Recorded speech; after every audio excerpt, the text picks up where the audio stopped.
Hey guys, আসসালামু আলাইকুম। আশা করি সবাই ভালো আছেন। আলহামদুলিল্লাহ আমি ভালো আছি। তো দেখতে দেখতে আমার 3 নম্বর ভিডিও চলে আসলো। তো আজকে যাচ্ছি ঢাকা টু ঠাকুরগাঁও। তো আমি প্রথমেই রেডি হয়ে নিলাম।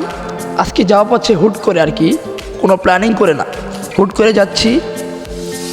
আজকে তারিখটা হলো 16 ডিসেম্বর। তো 16 ডিসেম্বরে আমরা ঢাকা টু ঠাকুরগাঁও যাচ্ছি। তো হুট করে প্ল্যানিংটা করে ফেলেছি যে আজকে ট্রাভেলিংয়ে যাব। তো সবাই ভিডিওটা এনজয় করেন, দেখতে থাকুন, আমার সাথে থাকুন। তো প্রথমেই আমি বাসে উঠে গেলাম। বাসটার নাম হলো প্রচেষ্টা। ওটা মাওয়া থেকে ছেড়ে আসে, আবদুল্লাপুর যাবে। তো আমি যাব ঢাকা বিমানবন্দর রেল স্টেশন। তো বাসে উঠে নিলাম। বাসে উঠে নিজের সিট গ্রহণ করলাম। তো সবাই ভিডিওটা দেখতে থাকুন, সবাই সাপোর্ট করবেন আমাকে। তো একটু ভিডিও করছিলাম, নিজেকে দেখাচ্ছিলাম, একটু পোস্ট নিচ্ছিলাম, বাইরের পরিবেশটাও দেখছিলাম আর কি। তো সবাই ভিডিও দেখতে থাকুন। যদি ভিডিও ভালো লাগে সবাই আমাকে লাইক সাবস্ক্রাইব করে দিবেন।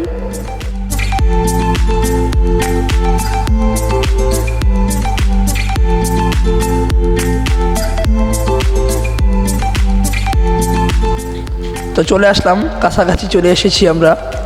তো যমুনা ফিউচার পার্ক পার করে আসলাম, গুলশানের সাইড পার করে আসলাম। এখন ঢুকছি আর কি ঢাকা বিমানবন্দরের সাইডে, উত্তরা সাইডে ঢুকছি আমরা। দেখতে দেখতে প্রায় কাছাকাছি চলে আসছি। তো আমি আসতেছিলাম কদমতলী থেকে, আমি বাসে উঠছি দক্ষিণ কেরানীগঞ্জ সাইড। কদমতলী থেকে আমি বাসে উঠেছি। তো সবাই ভিডিও দেখতে থাকুন। তো আস্তে আস্তে আমাদের গন্তব্য জায়গায় চলে আসলাম, ঢাকা বিমানবন্দর রেল স্টেশন। এখান থেকে আমি ট্রেনে উঠব, দ্রুত যাব ঠাকুরগাঁও। তো আমরা কোনো প্ল্যানিং করেছিলাম না, তাই স্ট্যান্ডিং টিকিট কেটেছিলাম। খুব কষ্ট করে যেতে হয়েছে আমাদের। তো আপনাদের দেখাবো, পুরো ভিডিওটা আপনারা দেখলে বুঝবেন যে আমি কতটুকু কষ্ট করেছি স্ট্যান্ডিং টিকিট কেটে। তো প্রথমে আমি স্ট্যান্ডিং টিকিট কেটে নিলাম, কারণ কোনো প্ল্যানিং ছাড়াই আমি হুট করে যাচ্ছিলাম, তাই স্ট্যান্ডিং টিকিট কাটা হয়েছে। না হলে তো সিট পেতাম, হুট করে যাওয়া অবস্থায়, তাই এই কারণে স্ট্যান্ডিং টিকিট কেটেছি। তো সবাই ভিডিওটা দেখলেই বুঝবেন যে কতটুকু কষ্ট করেছি। তো ভিডিওটার জন্য অনেক কষ্ট করেছি আমি। তো সবাই দেখতে থাকুন। আমি আবার একটু কথা বলছিলাম একজনের সাথে। তো কেটে ফেললাম স্ট্যান্ডিং টিকিট। সিটের ভাড়া যত, স্ট্যান্ডিংয়ের ভাড়াও তত। সিটের ভাড়া 570 টাকা, স্ট্যান্ডিং টিকিটের ভাড়াও 570 টাকা। তো আমাদের ট্রেনটা চলে আসলো বিমানবন্দর রেল স্টেশনে। তো আমি উঠে গেলাম। আমি আমার ট্রেনে উঠে গেলাম, কিন্তু আমার তো সিট নাই। তো দাঁড়িয়ে যেতে হবে, কিছু করার নাই। স্বামী বিদেশ, সরি, বউ বিদেশ, কারণ আমি এখনও বিয়ে করিনি। তো একটু বাইরের পরিবেশটা দেখাচ্ছিলাম। তো অনেক অপেক্ষার পর আমাদের ট্রেনটা ছেড়ে দিল এখান থেকে। এখানে 10 মিনিট ব্রেক দিয়ে বিমানবন্দর রেল স্টেশনে, ঢাকা থেকে ছেড়ে যাচ্ছে আর কি ট্রেনটা। এখানে 10 মিনিট ব্রেক দিয়ে ট্রেনটা ছেড়ে যাচ্ছে। বিমানবন্দর রেল স্টেশনে অতিক্রম করছি আমরা। তো সবাই ভিডিওটা এনজয় করেন, দেখতে থাকুন, আমার সাথে পাশে থাকুন। যদি ভুল ত্রুটি হয় আমাকে বলবেন, কারণ আমি নিউ ব্লগার, তো আগে পরে কোনো ভিডিও করি নাই। তো অনেক রিস্ক নিয়ে ভিডিওটা করতে হচ্ছে, কারণ আপনারা তো জানেনই যে বিমানবন্দর, তেজগাঁও, জয়দেবপুর, এই রেল স্টেশনগুলো খুব খাতারনাক। মোবাইল টান দিয়ে নিয়ে যায়, ক্যামেরা থাকলে ক্যামেরাও টান দিয়ে নিয়ে যায়, ছিনতাইকার, চোর দিয়ে ভরা। তো চলে আসলাম জয়দেবপুর রেল স্টেশন। এখানে ব্রেক ছিল, এখানে থামিয়েছে জয়দেবপুর রেল স্টেশন। এখানে আর কি অনেক যাত্রী উঠবে, এই কারণে ব্রেক দিয়েছে জয়দেবপুর রেল স্টেশনে। তো এখানে ছেড়ে যাব আমরা মির্জাপুর, টাঙ্গাইল। এখান থেকে ছেড়ে যাব আমরা মির্জাপুর, টাঙ্গাইল। টাঙ্গাইলে পরে আমরা যাব আপনার যমুনা সেতু। তো জয়দেবপুর থেকে ট্রেনটা ছেড়ে যাচ্ছে। তো পিছের থেকে একজন বলছে, ভাইয়া তোমার মোবাইল টান দিয়ে নিয়ে যাবে। আমি বলছি, কি আর করার ভাই, মোবাইল টান দিয়ে নিয়ে গেলে নিয়ে যাক, কিছুই করার নাই। দর্শকদের জন্য ভিডিও তো বানাতেই হবে। তো সবাই ভিডিওটা দেখতে থাকুন, এনজয় করুন। যদি আমার ভুল ত্রুটি থাকে তাহলে আমাকে বলবেন। তো চলে আসলাম যমুনা সেতু। মধ্যে দিয়ে অনেকগুলো ভিডিও মিসিং আছে, কারণ ভিডিওগুলো করি নেই, কারণ রাত তো, মোবাইল টান দিয়ে নিয়ে যাবো এই ডরে আর কি ভিডিও করি নেই। তো যমুনা সেতু, আমি যখনই যমুনা সেতুতে উঠি একটু একটু ভিডিও করিয়ে আমি এর আগের ভিডিওতেও বলেছি আপনাদের যে যমুনা সেতুটা আমার কাছে খুব ভালো লাগে, আপনাদের কাছেও ভালো লাগবে। আপনারা যাবেন একদিন হলেও যাবেন যমুনা সেতুতে, আপনাদের ভালো লাগবে। তো ভিডিওটা দেখতে থাকুন আপনারা। যমুনা সেতু আমরা অতিক্রম করছি। কত রিস্ক নিয়ে যে ভাই ভিডিও করতে হয়।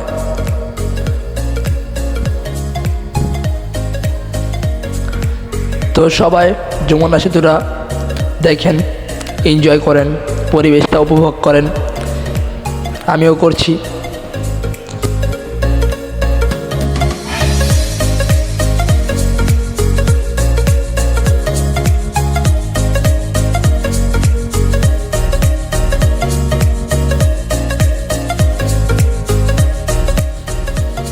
সো নিজেকেও একটু ভিডিও করে নিলাম, কি আর করব। যদি কোনো মেয়ে আমাকে পছন্দ করে ফেলে তাহলে বলবেন, কারণ আমার কোনো গার্লফ্রেন্ড নাই, কোনো বউ নাই ভাই, পুরাই সিঙ্গেল আমি।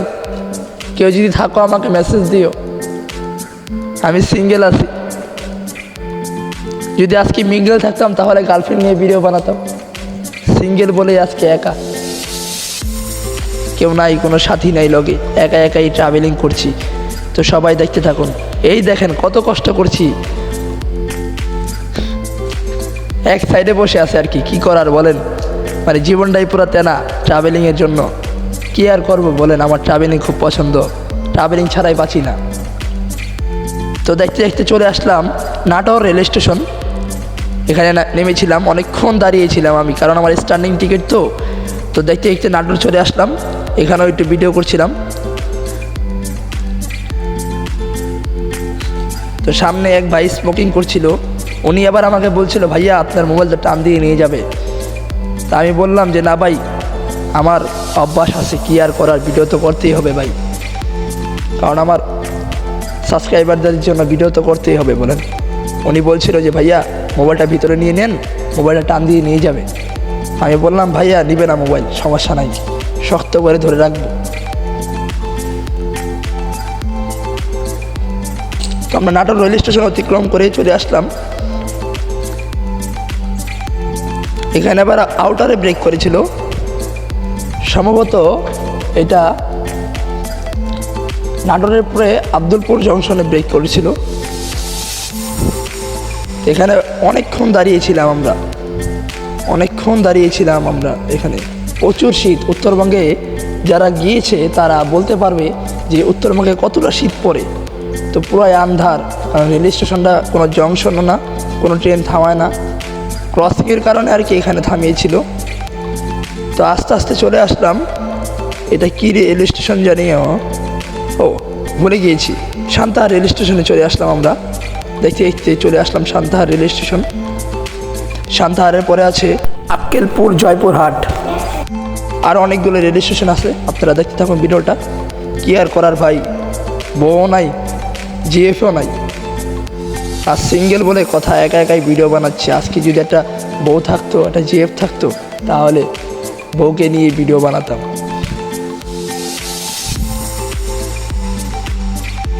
তো সবাই দেখতে থাকুন ভিডিওটা। তো সান্তাহার রেল স্টেশন, এটা সান্তাহার জংশন বলে। এখানে আর কি সব ট্রেন থামাবেই, বাধ্যতামূলক থামাতেই হবে। যারা জানে তারা তো জানেই, আর যারা না জানে তাদেরকে আমি বলছি, এটা জংশন রেল স্টেশনে প্রতিটা ট্রেন থামে, প্রতিটা ট্রেন। তো দেখতে দেখতে আরও একটা স্টেশনে চলে আসলাম, এটা হলো জয়পুরহাট রেল স্টেশন। এখানেও ব্রেক ছিল, তো নিজেকে একটু ভিডিও করছিলাম।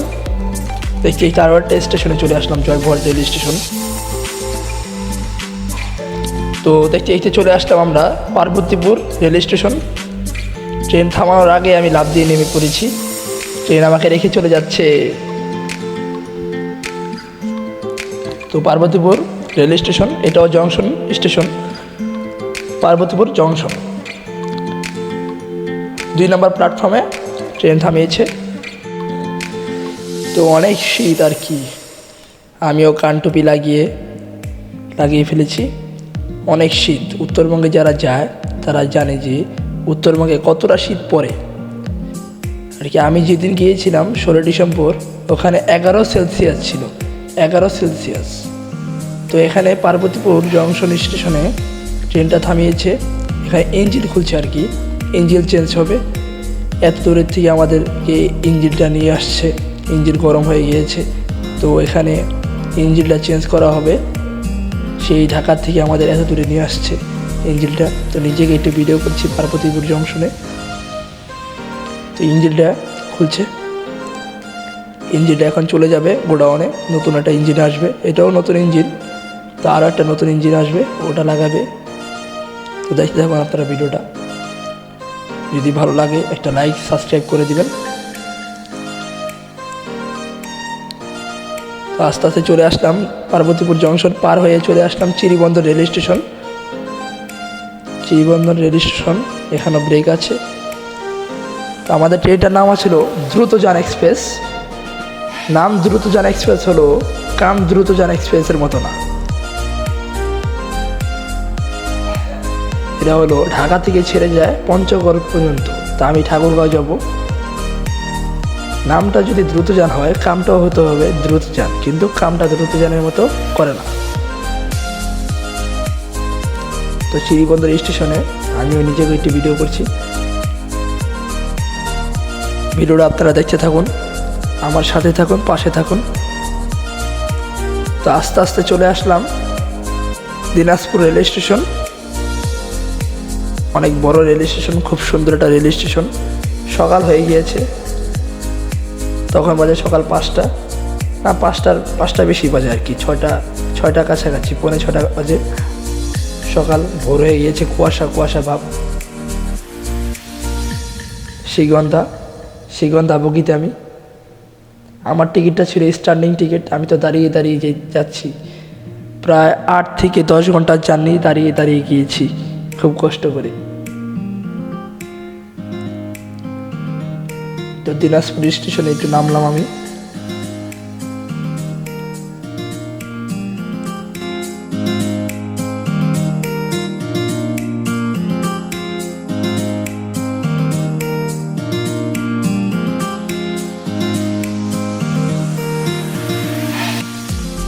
সো অনেকক্ষণ ট্রেনটা থামিয়ে তো আমরা দিনাজপুর রেল স্টেশন পার হচ্ছি। এটা অতিক্রম করে আমরা চলে যাচ্ছি, সামনে আরও কয়েকটা স্টেশন আছে, যেমন পীরগঞ্জ, সেতাবগঞ্জ, আরও কয়েকটা স্টেশন আছে।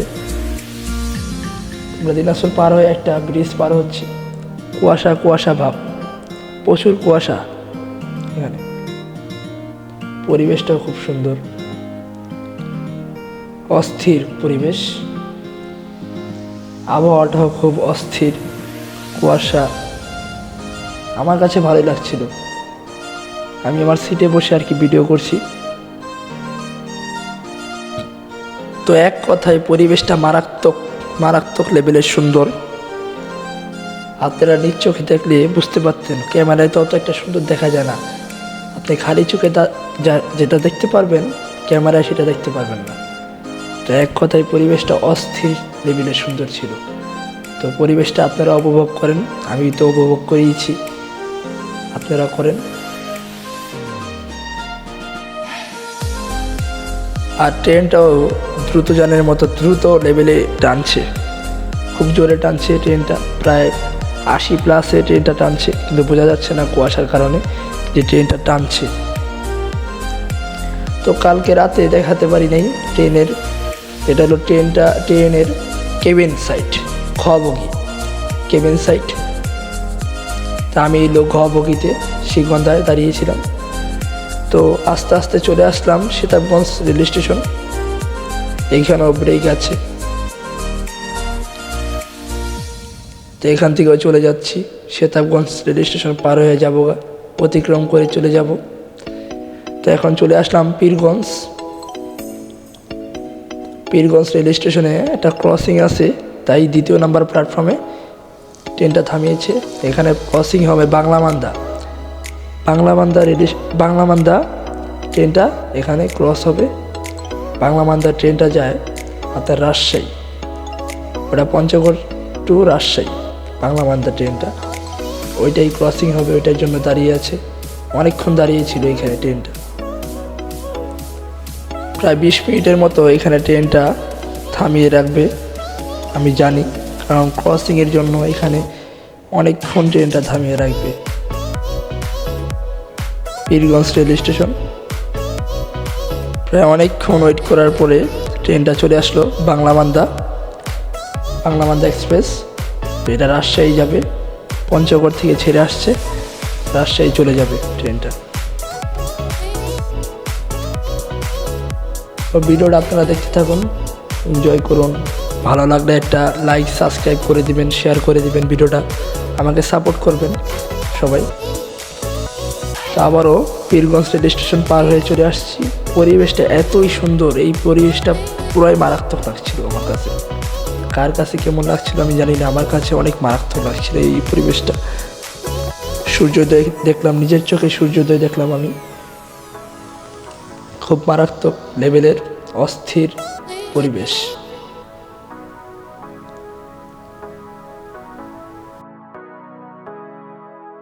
তো দেখতে দেখতে চলে আসলাম ঠাকুরগাঁও রেল স্টেশন। অনেক অপেক্ষার পর প্রায় 10 ঘন্টা জার্নির পরে চলে আসলাম ঠাকুরগাঁও রেল স্টেশনে। প্রায় 10 ঘন্টা, 10 থেকে 12 ঘন্টা জার্নি করার পরে চলে আসলাম ঠাকুরগাঁও রেল স্টেশন। এখানে এসে দেখি এক দ্রুতযান আসতে না আসতে আরেক দ্রুতযান এসে বসে আছে পঞ্চগড় থেকে। আর কি ওটা স্টকেই ছিল ট্রেনটা, মানে এক দ্রুতযান আসতে না আসতে আরেক দ্রুতযান এসে দাঁড়িয়েছে। কারণ এটা অনেক দেরি করে আসছে ঠাকুরগাঁও রেল স্টেশনে, পঞ্চগড় যেতেও দেরি হবে। তো আমি রেল স্টেশনে নেমে পড়লাম, ঠাকুরগাঁও রেল স্টেশনে। এখান থেকে যাব ঠাকুরগাঁও চৌরাস্তা, ঠাকুরগাঁও চৌরাস্তা থেকে যাব ভুল্লি। তো আমি যে ট্রেনটা থেকে নেমেছিলাম ওই ট্রেনটা ছেড়ে চলে যাচ্ছে পঞ্চগড়ের উদ্দেশ্যে। তা আমিও চলে যাব আমার বাড়ির উদ্দেশ্যে, যেখানে আমি বেড়াতে আসছি ওখানের উদ্দেশ্যে আমি চলে যাব। তো আমি রেল স্টেশনের থেকে বেরিয়ে বললাম এখান থেকে এটা অটো নিব, অটো নিয়ে চলে যাব ঠাকুরগাঁও চৌরাস্তা। তো অটো নিয়ে নিলাম, চলে যাব ঠাকুরগাঁও চৌরাস্তা।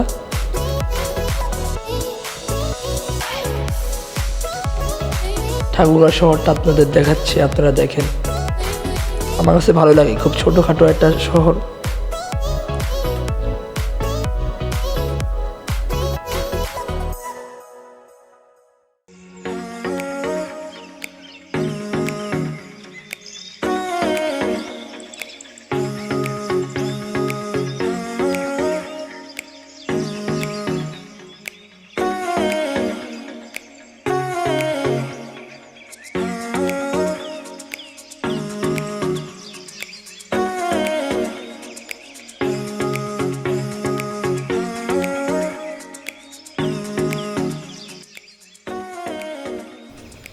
সো চলে আসলাম ঠাকুরগাঁও চৌরাস্তা। এখন এখান থেকেও যেতে হবে ভুল্লি, এখান থেকে আরও 10 কিলো জার্নি করে যেতে হবে ভুল্লি। তো এখান থেকে ওটা অটো নিয়ে নিলাম, অটোতে উঠে পড়লাম, আমি যাব ভুল্লি।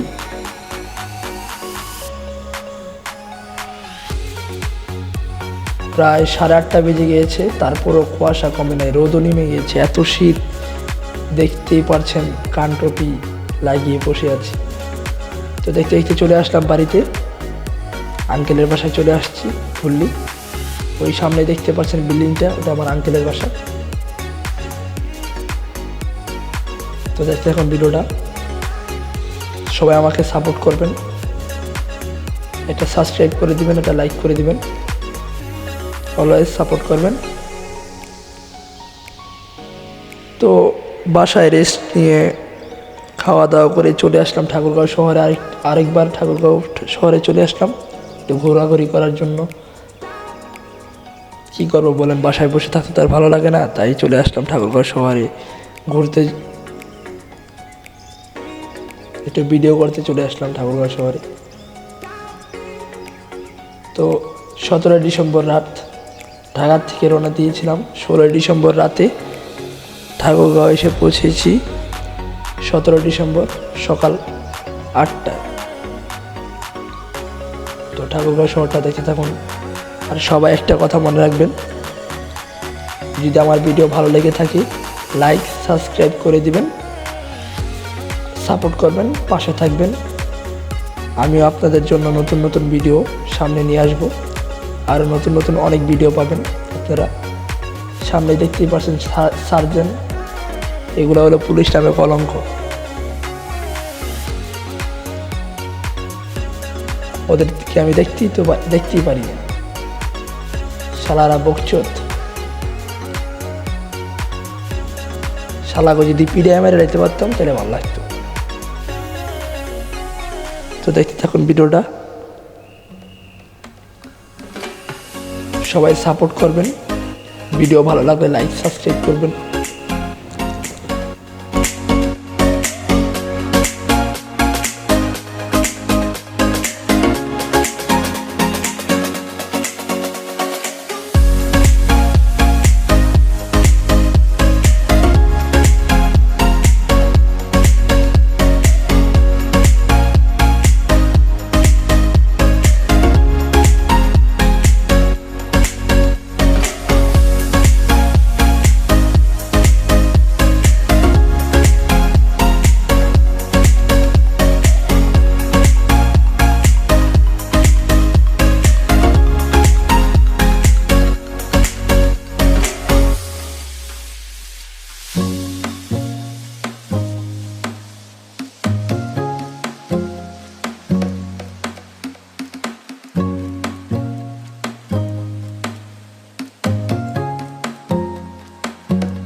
সো প্রায় ভিডিও শেষ পর্যায়ে চলে আসছে। তো সবাই ভালো থাকবেন, আশা করি সবাই ভালো থাকবেন, আমিও ভালো আছি। সামনে আরও নতুন নতুন ভিডিও পাবেন, লাইক সাবস্ক্রাইব করে দিবেন। সবাইকে ধন্যবাদ ভিডিওটা দেখার জন্য, পুরো ভিডিওটা দেখার জন্য ধন্যবাদ। আল্লাহ হাফেজ।